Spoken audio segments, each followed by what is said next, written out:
নমস্কার। প্রত্যেক বছর দুর্গাপুজোর আগে যে দুর্গাদের সঙ্গে দেখা করতে যাই, আপনারা তো সেই গত 4-5 বছরের এই যাত্রার সাক্ষী।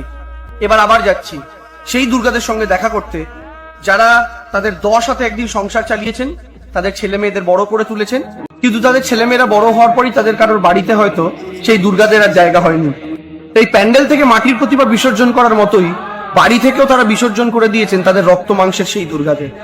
তাই তারা কেউ আজ এই বৃদ্ধাশ্রমে, কাল তারা কেউ অন্য বৃদ্ধাশ্রমে।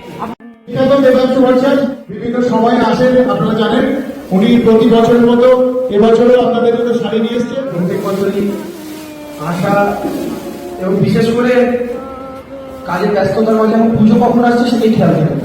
তা আপনাদের এখানে যখন আসি ফিরতে ফিরতে তখন মনে হয় পুজো আসছে। যাই হোক, বেশি কিছু বলার নেই, আপনারা ভালো থাকুন, সুস্থ থাকুন, এগুলোই চাই। এবং আপনারা যদি শাড়িটা পুজোর মধ্যে একদিন পড়েন তাহলে খুব ভালো লাগবে।